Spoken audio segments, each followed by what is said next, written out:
Hi, everyone. I hope you all are well. Thank you for being here today.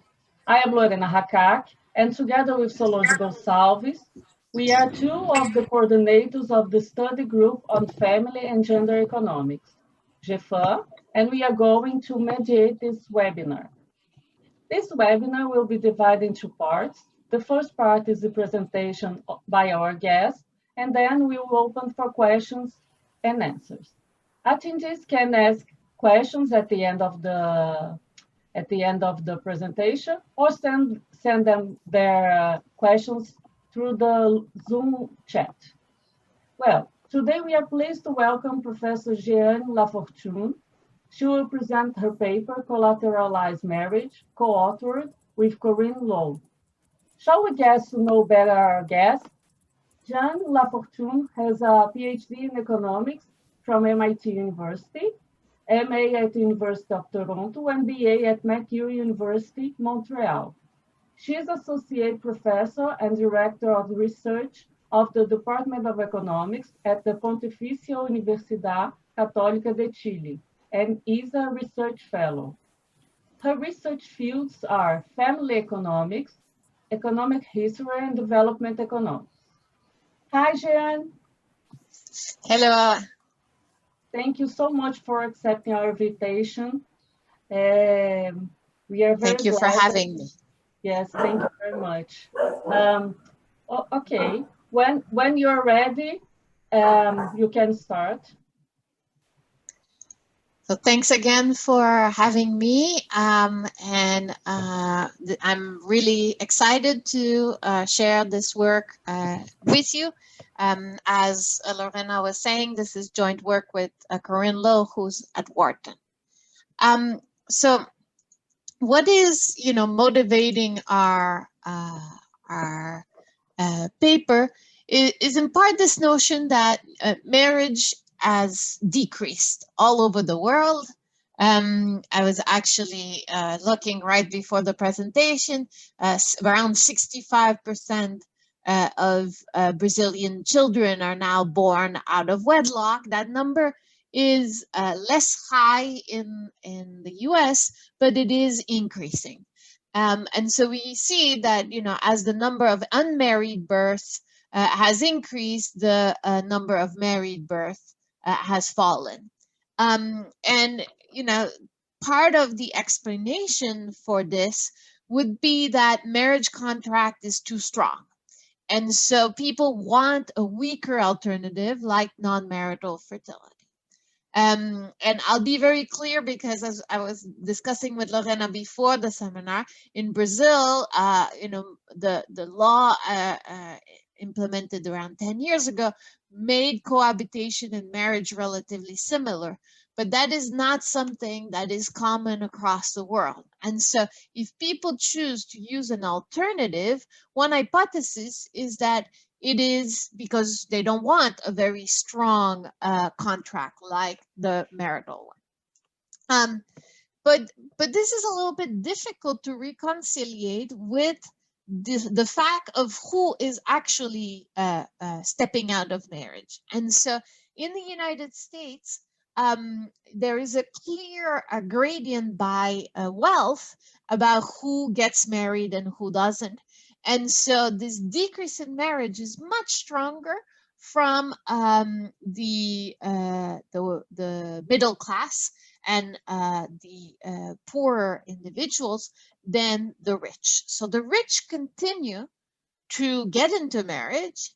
And this is surprising because this is exactly the people for whom divorce is complicated, right?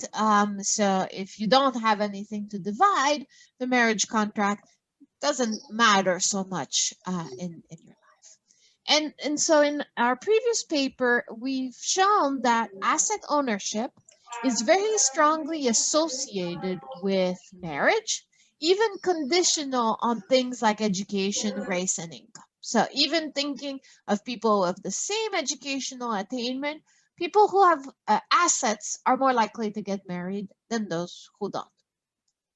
And so one thing that is going to be behind our paper is this fact that having assets may be good. And maybe actually the only thing that remains differentiatedly treated in marriage than in cohabitation. So, if we think of the old marriage kind of pattern, right?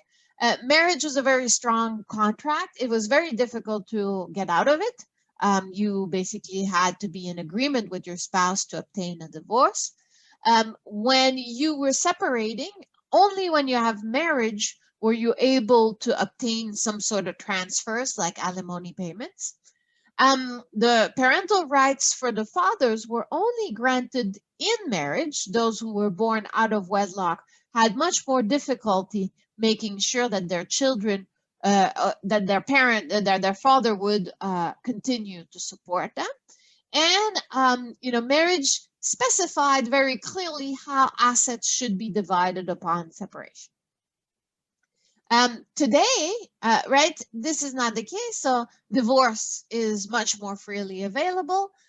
Cohabiting couples in the US do get income sharing if in at least for children's purposes, and parental rights for fathers. But what does remain, at least in the US, extremely specific to marriage is the asset division. And even some countries like Canada that have within the British kind of legal framework have granted a lot of rights to cohabiting partners. Most of the provinces haven't extended those rights to asset division. They've maintained it on alimony, for example. So if marriage uniquely divides asset, right? Our hypothesis, if people who have assets want to get married, exactly because the contract is stronger for them. And we're going to call this collateralized marriage contract. And, the selection pattern would say that people who continue to value marriage, removing things like religious considerations or traditional, preferences, might find this type of contract that is stronger more attractive. So instead of thinking that marriage is disappearing because it's too strong, our argument is disappearing because it's now so similar to cohabitation that only people who find a difference between marriage and cohabitation continue doing.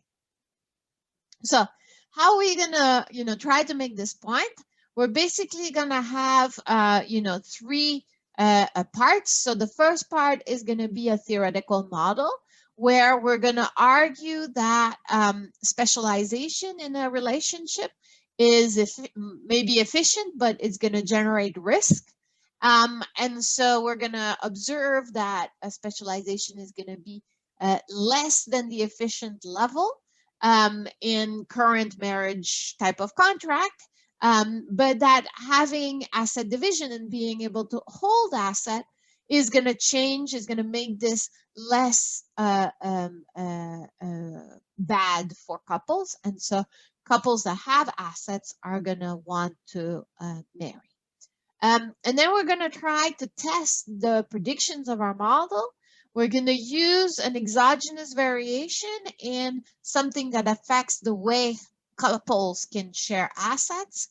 We're going to show that this increases specialization and child quality. And then we're going to try to show the last part of our empirical strategy will be that policies that make marriage and cohabitation more similar makes assets a stronger determinant of marriage. Okay, and I'll come back to the policy implications at the end. Lorena, until when do I have before we ask questions? Just to you have 50 to 60 minutes. Okay, sounds good. Thanks. So basically, we see our work related to the importance of wealth inequality. While there's been a lot of questioning about that, very little has emphasized the role it may have on family formation and children.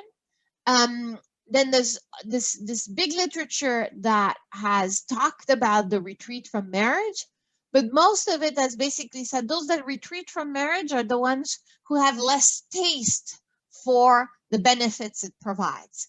And so that's kind of a circular argument. So we're trying to go beyond this and say, are there things that are not preference-based that influence who still gets married and not? Then, you know, there's a full literature in labor economics in particular that has emphasized that investing in children is costly, and that those costs are enormous and tend to fall even in, you know, Nordic countries with more equal gender norms, more on women. We're also gonna, you know, reach into the literature of easier divorce. So a lot of papers have emphasized the impact of the unilateral divorce law and other things, but nobody has really looked at its role in changing the composition of who gets married and the role of assets and thus. And, you know, then clearly we are borrowing onto a literature in theoretical economics on collateral and how they are used in contracts. I don't have here the site to Masuko and Chiapori, but clearly our work is influenced by their conclusion. So I'm now going to start presenting the model. And so what is going to be the model that we have in mind, right? We're going to have a collective model, but with a public good. So this is going to mean that the household is going to take decisions collectively. It's going to be Pareto efficient, and it's going to share a public good that we're going to call Q. The utility is going to be linear in that public good. And we're going to make it concave in consumption. That's because we're going to introduce risk in the model. And so by having a utility concave, we're going to have risk aversion. People are going to live for 2 periods, and they're going to be endowed with 2 types of resources. First, kind of a skill, which we're going to denote as omega. So if you are fully invested in the labor market, you're going to get omega, but you can invest in children, and that's going to decrease the amount of time you can spend on the labor market and thus your earnings on that labor market. We're going to assume that there's a higher earning partner and a lower earning partner. Sometimes I'm going to slip and call that husband and wife, but really, you know, it's 2 people in the relationship. And then people are also going to get assets, and the assets are going to be divided upon using a particular sharing rule for the lower earning partner. The decisions that the couple must make is how much they want to invest, which is going to be tau I and tau J. And investing in the public good leads to higher Q, but lower earnings, right? Because it's going to decrease the time that you can have in the labor market or some other sort of slowdown to your labor earnings. You're also going to choose how much to save to go from the first period to the second period. And as much of this literature, we're going to assume that between the first and the second period, you receive a utility shock that is phi, and that's going to make you potentially reconsider your union decision. So you might have been happy in this relationship, but because of the shock, you may actually become willing to divorce. So in the full commitment baseline, right, the couple is going to maximize their joint utility, which is their utility in the first period, their utility in the second period, the love shock, and the utility they get from the public good. And they'll have to use their resources, you know, in the first period to finance their consumption, and in the second period, what they will have. So if we you know, take the derivative of this, we're basically going to see that you're going to equate marginal cost, which is this part, how much you're going to sacrifice your consumption in the second period, and your marginal benefit, which is how much more public good you're getting because of your investment. Now, in this problem, if we have full commitment, right, people are risk averse. The utility is concave, so the point that will maximize utility is equating the consumption path of everybody, and in marriage and in divorce. So offer a full commitment. That's what we're going to refer to. So in divorce, you're guaranteed to get exactly the same amount you were getting in marriage. And once that is the case, then this expression really simplifies and only becomes omega k u prime of C2, which is this C that everybody gets in marriage and in divorce. And the marginal benefit of investing is the same for the partner J and the partner I.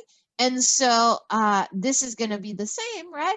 And so the specialization is going to arise because the ratio of marginal cost is going to be equated to the ratio of marginal your marginal cost to the ratio of marginal benefit.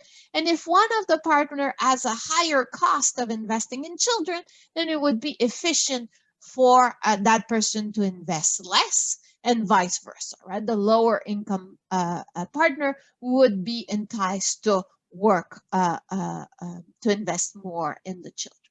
But this really relies on the ability to commit to the post-divorce division of resources. So in our world of interest, we're going to assume that there's imperfect commitment. While we are married, everything is perfect. We can make whatever type of contract you want. The problem is the day we get divorced, it's going to be very difficult to enforce. You promised me you were going to give me this much, right? And so instead of this, households are going to end up relying on courts, and courts are going to give a fraction beta of one's income to each person. And so beta is going to be bigger than 1/2. What we mean by that is that courts, while they do some income sharing, usually privilege the own income, right? So we make you rely more on your own income than what might have been the case in marriage. And then, when you cross to the second period, your expected utility is given by 3 parts. One, which is you stay married and, life is exactly as it was in full commitment. One is the shock is really bad and you divorce, and then your consumption is given by the courts. And then there's a middle ground, which is that in this case, one of the partner wants to be divorced and the other one does not. And so the partner who wants to divorce will force a renegotiation onto the other partner, who will accept because they are willing to renegotiate because they prefer staying in the relationship. Okay, so we're going to have these 3 parts. And what happens is that this is going to determine the marginal cost of investing. And we can easily show that the marginal cost of investing is going to be higher when there's less than perfect commitment. And so this is going to mean that we're going to have less specialization, less income sharing, and less public goods. Okay. Now, what can a couple in this situation do, right? We're going to assume that they have access to a saving vehicle that will share resources more equally than income upon divorce. So I think that even, this is the share that the courts would have given in a regular asset. So maybe the man has more of the assets, but upon divorce, if you put it in this vehicle, women are going to get more, and they're going to get even more than they get from the income. Okay. And so this is going to generate 2 things. First, it's going to make the marginal cost of investing lower, because when I'm in the poor state, Now I'm not going to be so poor when I'm going to be divorced as the lower income partner. I'm going to get more resources. And so investing is not going to cost me so much because I'm not going to be so poor. And then the second part is that it's going to make the higher earning partner less likely to want to divorce because they're going to lose part of their assets if they do. And so this is going to generate more commitment, right? And what we're able to show is that if a couple is able to do this, they actually save all of their money into this vehicle. So there's a desire to try to get more commitment. And if they have this commitment, then they'll have more specialization, they'll have higher public goods, and they'll want to renegotiate the contract less often than before. So ideally, right, if you follow me so far, this would be that we would basically compare people who have more or less assets when they get married, or that have a legal regime that shares assets differently depending on the moment. The asset owning is quite endogenous, so it's going to be difficult to do this. And in the US, the laws, the legal background that determines asset division has basically not changed since the foundation of the US, so we can't do much there. So basically what we're going to try to use is some other source of variation. And so we're going to randomize, or we're going to use proxies of different access to the saving vehicle. So one way we're going to model this is assume that you need some initial assets to be able to pay for the commitment technology. So if I make that threshold lower, what we're able to show is we're going to have more specialization, more public good provision, and more relationship stability. That's unconditional on marriage. Conditional on marriage, this should hold, except that, we probably are going to have negative selection in marriage. That is to say, these marginal couples who can now have access to this vehicle are going to start getting married. And so we're going to have worse couples getting married. And this could undo a little bit our effect, which is exactly what we're going to find empirically.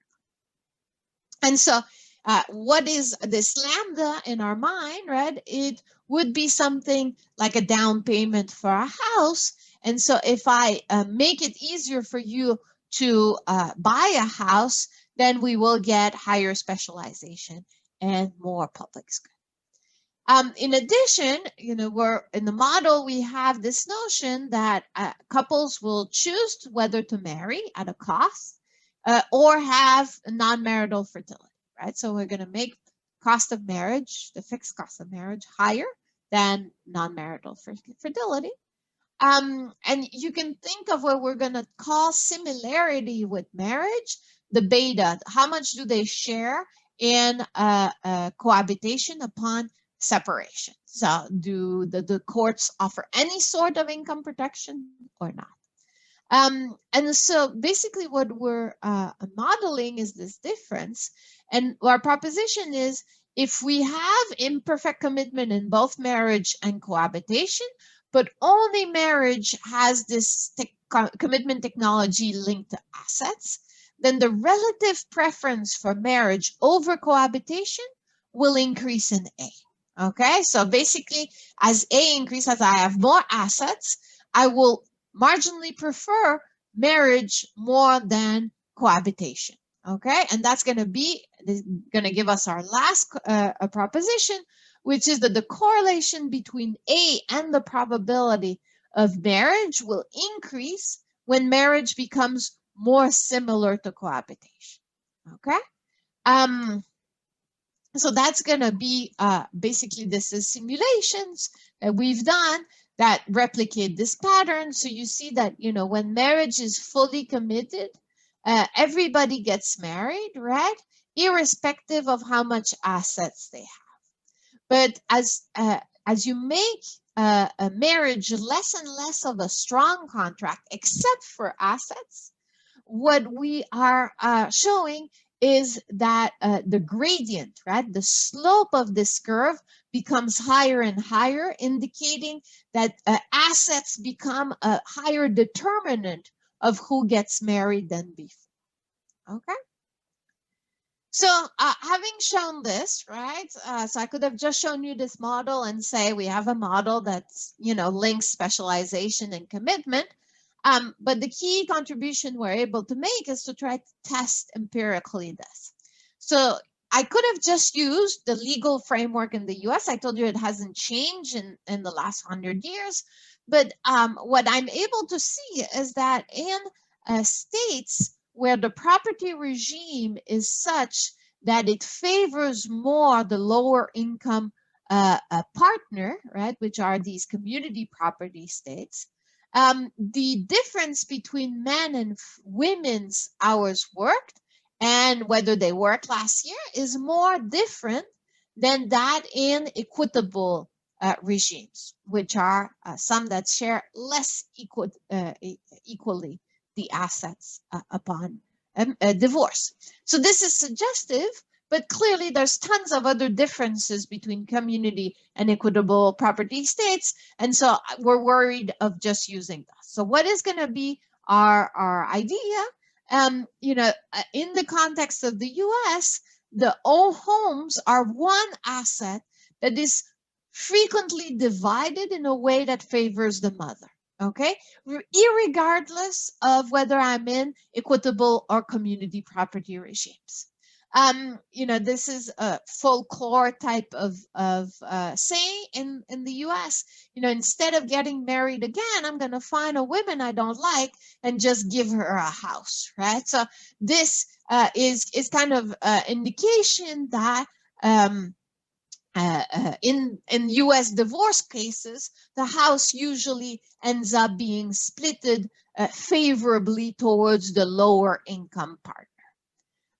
So, you know, that makes it attractive for our hypothesis because we want something that gets shared more towards a partner that is lower income.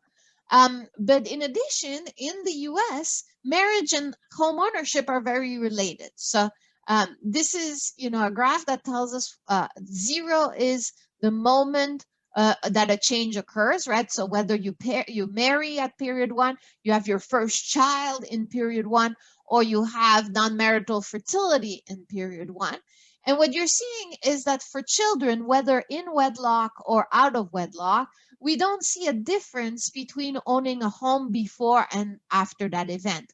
While for married, right, most individuals before marriage don't have a house, and within a year, because this is quarters, they, you know, 50% of them own a house. So this is telling us that, you know, these two things are relatively related.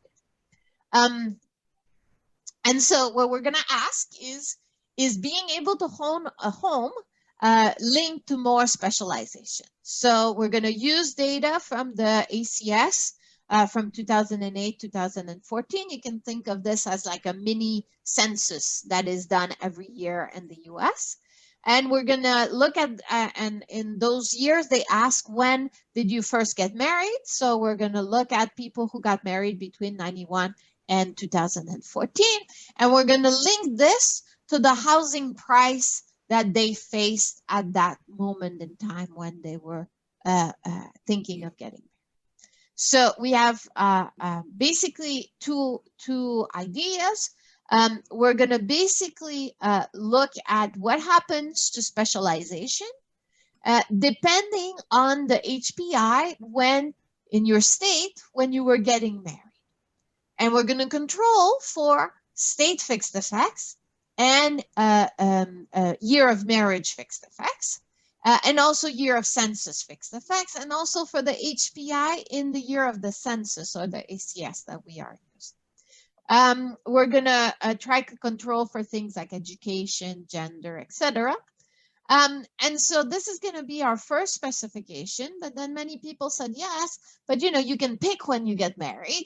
So in response to this, what we're going to use is exactly the same type of estimation, but instead of using M as the year in which I get married, we're going to use the year in which you turn 25, because that's the median age at first marriage in this sample. And finally, because still some people are worried that we might have endogeneity, we're going to use an instrumental variable that I'll come back to. Okay?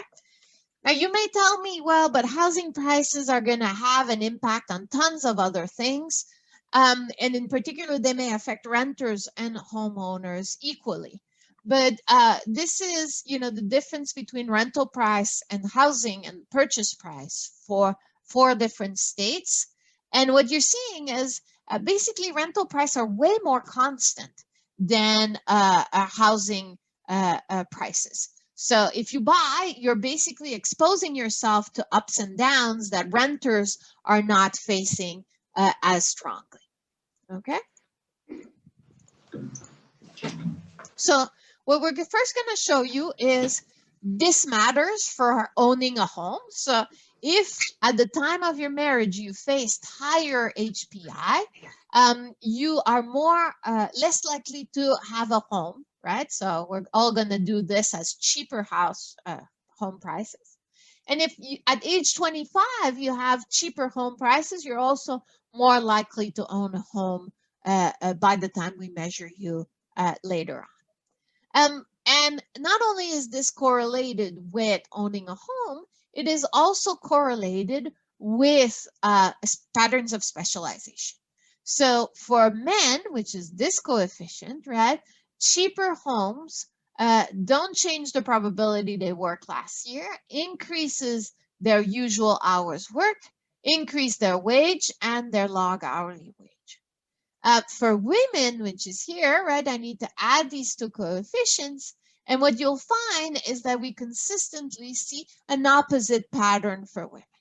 So the theory is ungendered because we don't need gender. But given that in general, women are lower income earners than men, this would be consistent with our framework. And we completely understand that, there are other effects of being able to own a home, but we argue that most of these wealth effects that we might anticipate occurring would not generate this differential effect between men and women, right? So maybe I'm wealthier, I work less, but why would women work less and men work more? That is not, there's no, clear explanation from labor economics that would give us this type of pattern. So we can try to, convince you that this is not driven by other elements. So we can repeat this analysis using unemployment, and we're not finding the same pattern. So this is not just because housing prices are capturing some sort of economic conditions in the state when you get married. We can also use, 3 years after you get married, what is the HPI? And we're not seeing a similar pattern, particularly for work last year. And we can also show you that we're not seeing the same pattern for renters who are not affected by these similar price variations. So this is all comforting. And we can also, as I was saying, instead of using the exact marriage timing and also the state where you live, in this table, we use state of birth and the housing price at age 25. And if anything, this is even a stronger result than what I showed you before, that indicates very clear division between men's response and women's response to the housing price. Okay. So for in the interest of time, I'm not going to go through all the robustness that we do, but just to give you an idea, some people were afraid that, state is too big of a unit. So the housing prices can be different in Los Angeles than in San Diego. So instead of using state, we can use metropolitan areas, and our results remain very robust to that. We can also use year times region fixed effects. And so we only exploit within region state variation, and this works. If I don't do state of birth and age 25, but just state of birth using the HPI at time of marriage, I get the same results. We are able to drop the years of the housing crisis, and although some results become a little bit weaker, most of them hold. And something that is interesting is that it is particularly strong for those with college education. And if we think of who might lose human capital when they invest in their children, it is probably the most educated who would have something to lose at stake here. However, we recognize that you might still be worried that there's some sort of correlation between our measure of HPI and our other measures of specialization. So we try to build an instrument for housing prices, and basically this was suggested by Palmer in his job market paper in 2015. And what is the idea? That there tends to be some sort of stability in which states are more volatile than others when there are housing bubbles or busts. And so what we use is we use how states responded to pre-1994 changes in housing prices. So we measure their variance, right? How much volatility was there in those states, and we interact this volatility with the change in housing prices in the other states. So if I'm in California, California is a state with a high sigma, right? So when the other states have booms and busts, I'm going to assume that California is going to be highly impacted by this fluctuation. But if I'm in Minnesota, which is a state with a low sigma, when the other states go up and down, I'm going to assume that Minnesota is not going to react too much. And so this is going to give us a way to instrument and take out, the endogenous component of this element. And the first stage works well.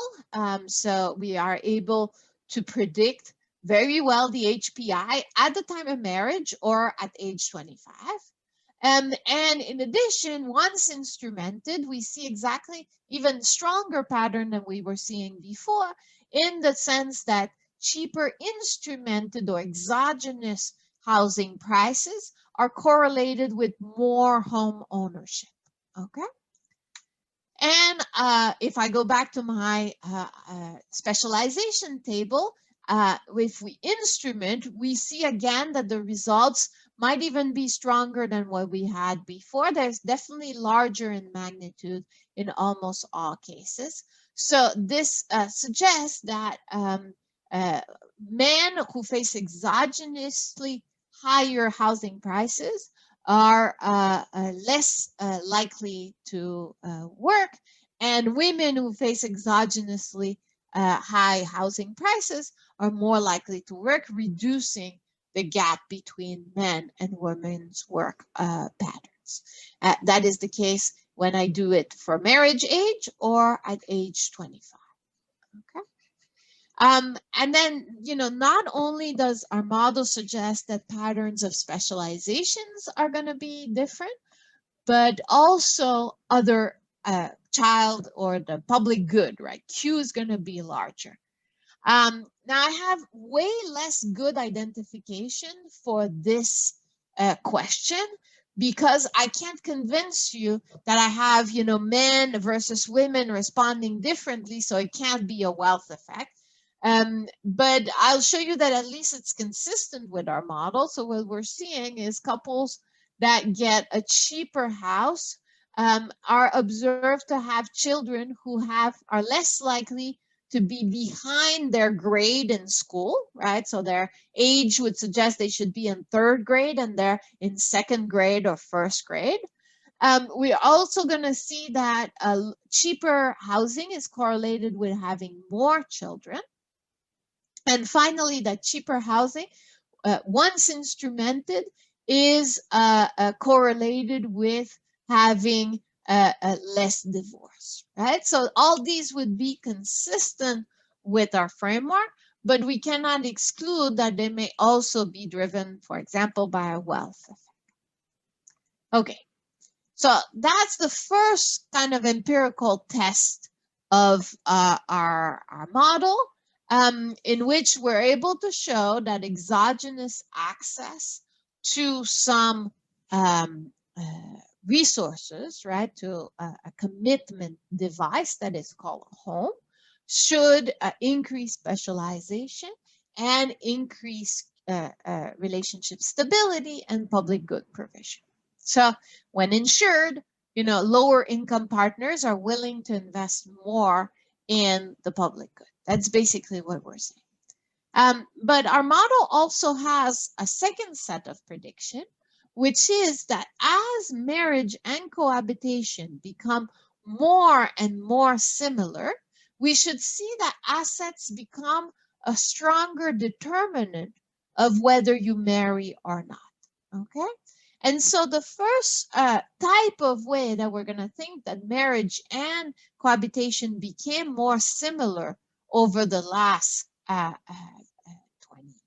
40 years is that unilateral divorce was introduced. So when I was in cohabitation, or when I am in cohabitation, if I want to separate from my spouse, I just need to pack my stuff and leave.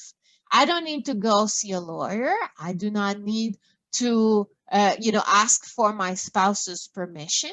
I can just basically leave, or kick the other person out, right?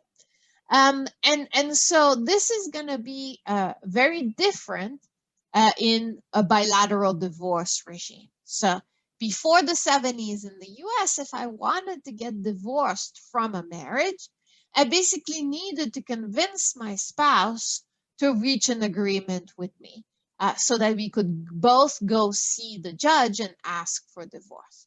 So this clearly makes a commitment way easier, right? So I could go see my spouse and say, I want a divorce, and my spouse could say, how much are you willing to pay? Let's see how much you're going to give me post-marriage as a way for me to sign this deal.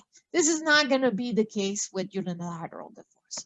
And so basically what we're going to contrast, right? So we're going to take people who are unmarried, so men who are unmarried, who arrive in the PSID at age 22. So we looked at all men unmarried by age 22. We take them, and through the PSID, we can follow them for 12 more years, which is basically the years where most of them will get married.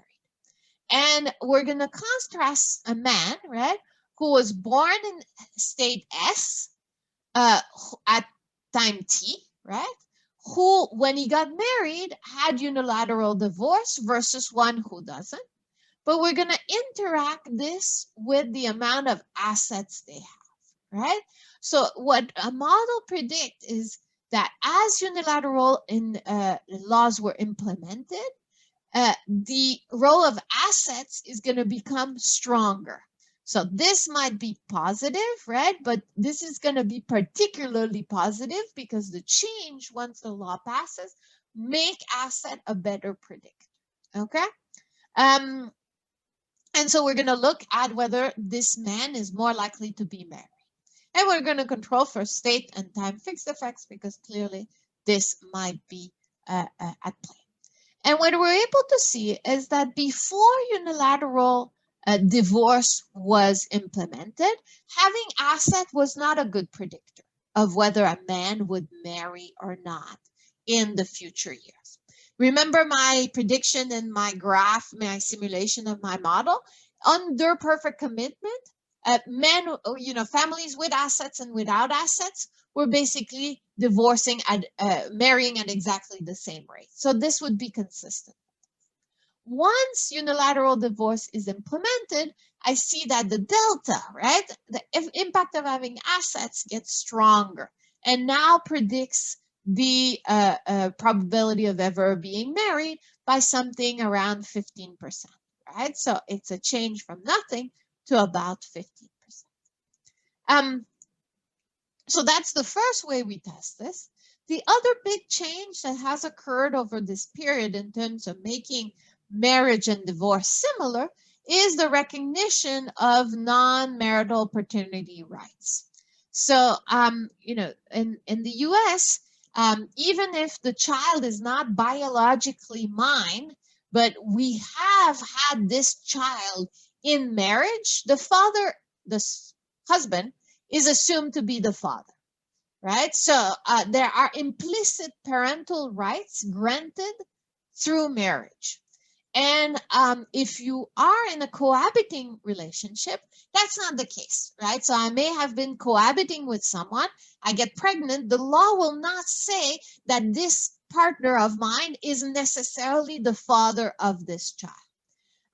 But Ross and Slater in a paper in 2016 shows that a very simple policy that was implemented did increase the likelihood that a man would be held responsible for the father, which is called in-hospital voluntary paternity establishment. So when I am giving birth at the hospital, there might be a social worker or even the nurse tells me, congratulations on this wonderful baby. Would you like to immediately take a DNA test and demonstrate that the man who's beside you celebrating this birth is actually the father of your child? And what Russ and Slater demonstrates is that, first of all, this was taken. This increased the recognition of parental obligations for men, and it also decreased marriage rates. And so what we're going to do is we're going to generate now some sample from the SIP. We're going to take all men. Now I can't just pick 1 year because these men enter and get out of the survey, so I don't have a whole lot of periods. So I'm going to use men who are 21 to 35 who arrive in the SIP unmarried. So they enter the sample, the panel unmarried. And I'm going to ask within the next waves where you're still in this sample, what's the likelihood of you marrying? And how is that related to the state having this policy and your ownership of assets? Now, I want to know that this sample is post-unilateral divorce, except in New York, right? So this is a setting where imperfect commitment is already there. And not surprisingly, then we find that assets, even before this policy was implemented, was already determining who was getting married or not, because now we have unilateral divorce in all states. So in all states, assets do matter. But they matter even more once we add this easier recognition of non-parental rights, non-marital parental rights, sorry. And so we think that this is consistent with our framework and suggests that as marriage and cohabitation have become more and more similar, the gap between those without assets and with assets in terms of marriage rates has increased, okay? So in summary, right, we think that we're able to provide a very simple and flexible model that predicts how joint savings can help solve a problem of limited commitment in marriage. And not only are we're not the first model that shows that if you put savings in a limited commitment framework, you're going to increase commitment. But we're the first ones to use that and empirically provide demonstration that this holds. And our variation comes from quasi-exogenous variation in what we call a commitment vehicle. Others will call it a house. It's funny when you're a family economics person, you can call things by fancy names, right? So the house, which is the commitment vehicle, will produce results that are consistent with the model, in the sense that having lower home price will lead to higher home ownership. And that in response will lead to more specialization, higher child quality, and less divorce. And I didn't present all the tests of robustness, but it is very robust to thinking about marriage timing, migration, and even instrumenting for only keeping the exogenous driver of this variation. And we also show, in accordance to our model, that we see an increased stratification in marriage by wealth whenever policies have been implemented that have made marriage more and more, or weaker and weaker contracts, or more and more similar to the cohabitation. So what are the policy implications we feel that we can derive from this, right? The first one is just noting that there might be tons of benefits from making the marriage contract less strong. For example, having, abusive spouse unable to keep his victim within the relationship, right? This is very, very important. I don't want to reduce that, but also recognize that these weaker contracts have destroyed some value to marriage that existed before, and in particular might have reduced the capacity of couples to specialize if they wish to do so within marriage. It also, suggests a new channel through which wealth inequality can generate some sort of trap, because what's going to happen is that couples that are wealthier are going to be able to collateralize their marriage. And because it's going to be collateralized, they'll be able to induce the lower income partner to invest more in the next generation. And so this next generation is going to arrive with higher investment level. Then there's all this literature in the policy world about access to credit and home ownership. In the US, it is much less likely, if you are African American, to be home owner compared to a white person. And so, this is dramatic in itself, but what we're arguing is that may even lead these couples to function differently and have different levels of investment in the future generation, right? And so we think that a lot of the previous literature had emphasized that, people who choose marriage care more about children potentially, and so invest more.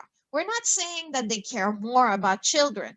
We're just saying that they have access to a type of contract that favors investment in children more heavily. So with that, Lorena, I think it would be nice to open for questions. Hopefully, we can have a nice discussion from the public. Okay. Thank you, Jeanne. Thank you for your presentation. We can open for questions. I want to tell you something. The law in Brazil changed 30 years ago. So we were wrong, yes. So I know very well the paper by Marcus Rangel that estimates the impact of this change, but I thought, I'm getting old, I thought the paper was a little bit more recent than that. Yes, sometimes we are confused about time. Okay. Someone have a, I want to open for questions. Solange? Yeah, if anyone wants to put a question, it's only to turn on the microphone. It's possible, Lorena, to open the microphone? Yeah. Who wants to? Yes, it's possible to open the microphone. Maybe I can make a question. Yeah, you can do the Okay. first one. Okay. I was wondering, Jeanne, your first picture showed that the number of children when people are married is decreasing, whereas when people have children out of marriage is increasing. So, but with your model, I don't know if I understood wrongly, but when you are wealthy, the number of children greater than when you're not wealthy. Yes. So in this graph, I'll just share the screen again to be able to discuss it better, right? So if you look at this, what we're saying is the fraction of births that are within marriage are falling, while that of unmarried mothers increase.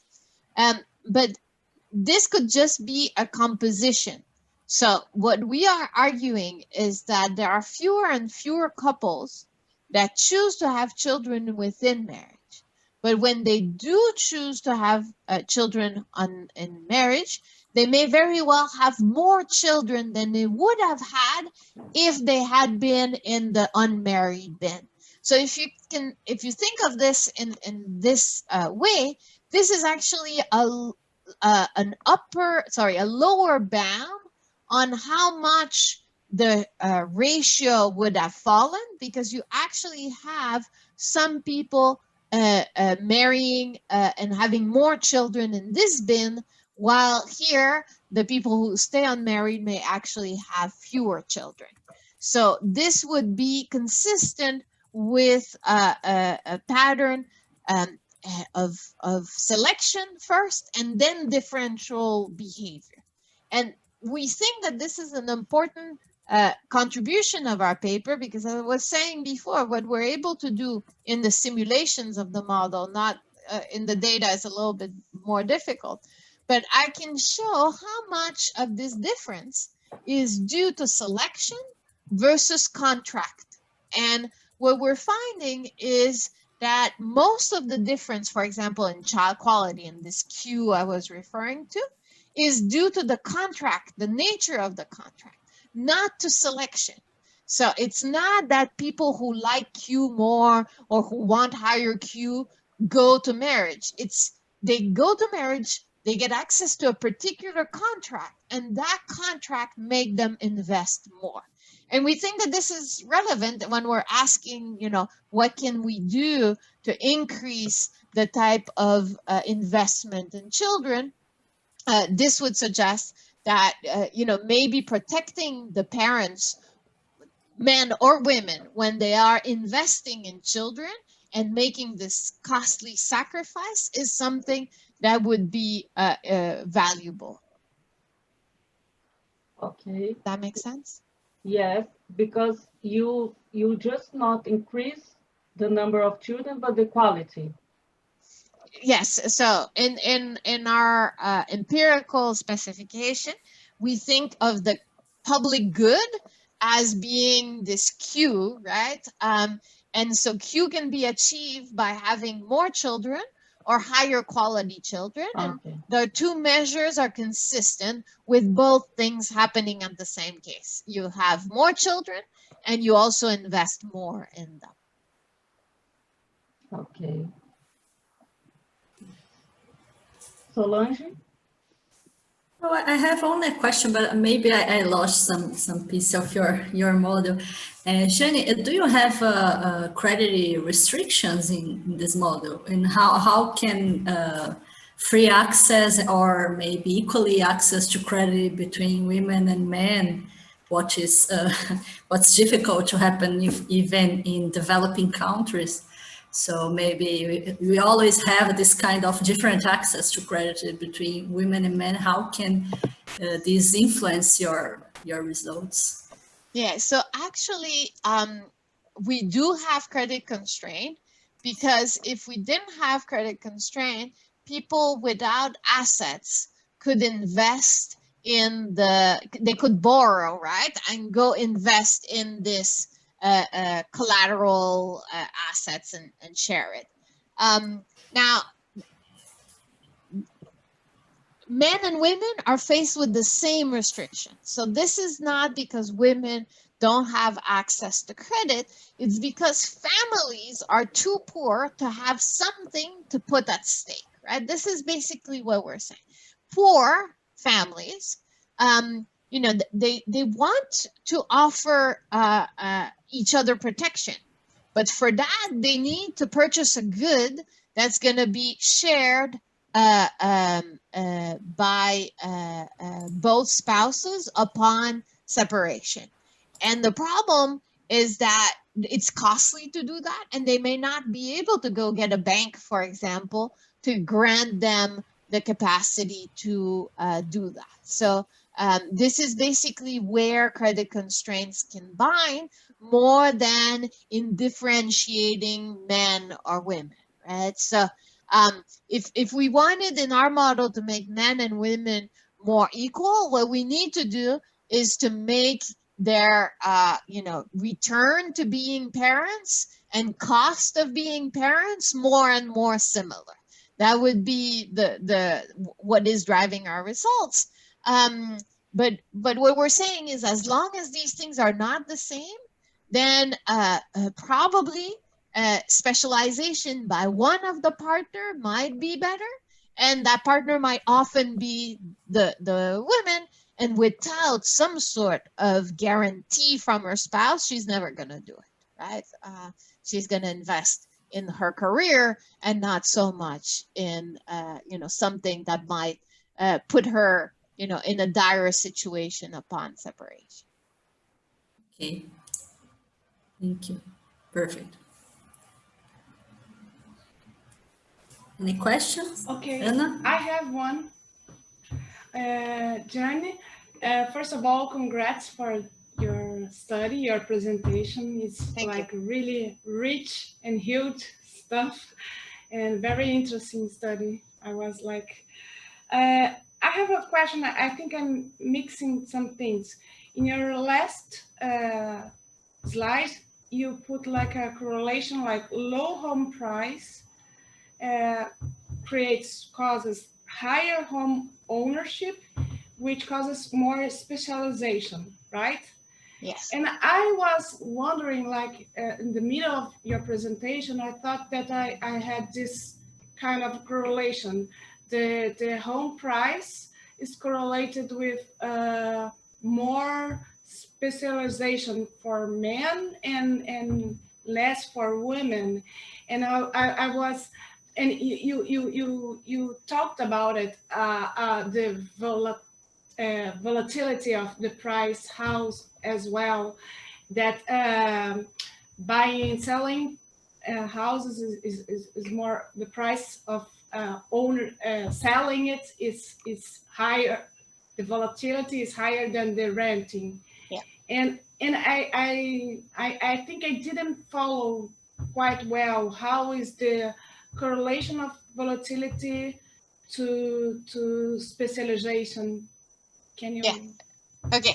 So the first part, right? So what we're able to show is that men work more when housing prices are low, which means that they are able to purchase a home at the beginning of their relationship or around the time they get married. And women work less, right?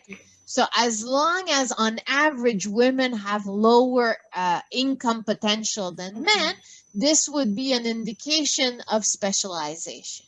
And so that's basically what we have in mind when we say that we find that lower home prices, higher home purchase is linked to higher specialization, right? And then your second question about the volatility. So I'm not saying that purchasing a home is necessarily a good idea. Actually, in finance, there's a lot of discussion about what they call the housing puzzle or something of that. So the house equity puzzle, which is that a large fraction of US equity is in housing. And if you think about it, housing is a terrible savings vehicle, right? It's volatile, it's illiquid. So I am currently trying to sell my apartment, right? And it takes forever, and you need, people to come and visit. And this is, my mutual funds are way better at doing the job of giving me a good return and being liquid. But most people put their assets into a home that have all these costs, and so we're arguing that part of this is that you want the illiquidity, right? So this is a good thing because it's something that is tough to sell. It's tough to, if you get divorced, it's not like one of the partners is going to be able to hide it under, a rock. It's impossible to do. It's real estate. Everybody knows that, you used to live in this house.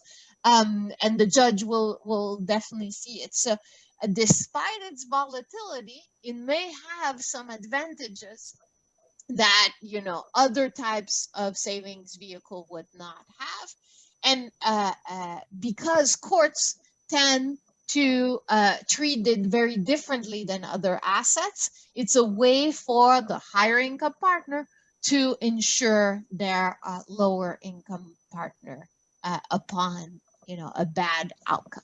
Now, could they do this differently? Of course, right? So we're not saying that marriage is the only way you can do this. If you're cohabiting, you can go and say, I'm the higher earning spouse. I'm going to purchase a property, but I'm not going to put my name on it. I'm going to put my spouse's name on it. It's first of all, it's a little bit risky. Because as a cohabiting partner, you won't get anything right upon divorce from it. But it's also, probably much more culturally accepted to walk down the aisle and get married and buy the house, then go through a lawyer and make sure that the house is in the name of your spouse, etc. Right? So it's just something that is simpler to do. That's what we're arguing. But not that it cannot be replicated through some costly mechanism. Okay. Thank you very much. Thank you. Simone is asking whether the paper is available, and yes, it is available on my website. We are currently working on a revision version. I hope that we will have something within the next month or so, but for now you have a previous version that is quite similar to this one on my website. Okay. Emerson is asking if you have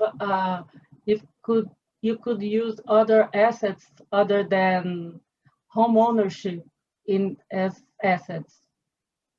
So in the last two empirical exercises we do, the ones for unilateral divorce and the one for the in-hospital paternity establishment, we do not use only home ownership, but any sort of assets. In the ACS, which is where we do the analysis for specialization, we do not have any other type of assets measure. The only thing we know is whether they live in a house that is owned by them. And so we can't use anything else. So it would be kind of a nice placebo if we could use something else and say, owning stocks is not relevant for this. But unfortunately, we don't have that. Okay. Can I ask one more question? Of course. Okay. I was thinking about the hypothesis of complementarity in education between spouses. So complementarity, we change in some countries. We migrate already from specialization to complementarity. It's not really a question, it's more it's a comment, because if we didn't have this migration from specialization to complementarity, I think your result would be even more strong. Yeah, so clearly we are in a time where specialization is decreasing, and so is marriage, right? So our model might say that there's more than a correlation there. There might be some causation. And clearly a couple that doesn't want to specialize may find marriage much less attractive. Now, one of the things that is quite interesting is that we see a lot of assortative matching by education. That is true. People tend more and more to marry with someone of a similar educational attainment than them. But that doesn't necessarily mean that there's no desire to specialize expose. And actually that assortative matching may make the need to protect the spouse that will sacrifice their career more for the other, that needs to be even more protected than when women might have had much less education than their spouse, right? So instead of seeing the pattern of complementarity in the educational attainment as a sign that marriage is no longer really needed or specialization is not occurring, I'm thinking that it might be a sign that specialization is even more costly than before. And, only women who, or partners to be fair, right? It could be a man who choose to do this specialized investment will do it because they have some sort of protection. And I think that it's relevant to think that there is evidence that women's education is particularly valued outside the labor market, right? So there are other things than the fact that we can earn a higher wage that seems to be valued when we get more education. In particular, our chances of marriage are now increasing in education when they used to be decreasing. At least that's a pattern that is very marked in the US.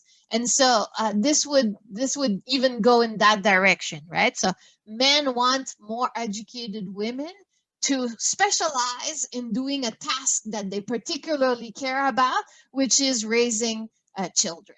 And women will not do that unless the man is protecting her future in some way. So I think that that's, the story that we're trying to say. Not that everybody should specialize, not that all couples want to specialize. The ones who want to specialize need protection. That's basically what we want to try to argue in this paper. Just one thing about your last talk. Now in the pandemic time, quarantine time, women in particular didn't want to specialize, but they had to, and we had like a kind of experiment about all what you're talking about, because we are obliged to have more specialization. The divorce was got higher and higher, and the price house can become volatile, it's an experiment, just like it came. So this is, I think Count on my this mind. is quite interesting for the pandemic. In Chile, actually, there's one academic from our university that has run a survey, and he's actually found that during the pandemic, women worked a lot more in household tasks, but men too. And you know, that's the good news, is that the pandemic basically obliged some men to realize that there were tons of tasks that were there and that needed to be done, right? So I do think that we might have specialized more. I'm hoping that we specialize less, and that this shock may have led some couples to rethink, you know, who does what in a way that was not so obvious when both arrive running at 6, 7 p.m. or could rely more on household help, you know, in front of the fact that these things disappeared for a while. Maybe couples were able to do this, and there's evidence in Canada that once you do implement a policy where men are forced to, well, not forced, but have a strong incentive to stay home after the birth of a child, they tend to do more housework later on because they've, you know, they know how to change a diaper, they know how to do these basic tasks. And so maybe the pandemic will have you know, taught some men how to cook a meal or do things that they didn't used to. And that paper in particular makes me think that maybe down the road, you know, culture-wise, that may change. Talking to Latina women here. We understand quite well.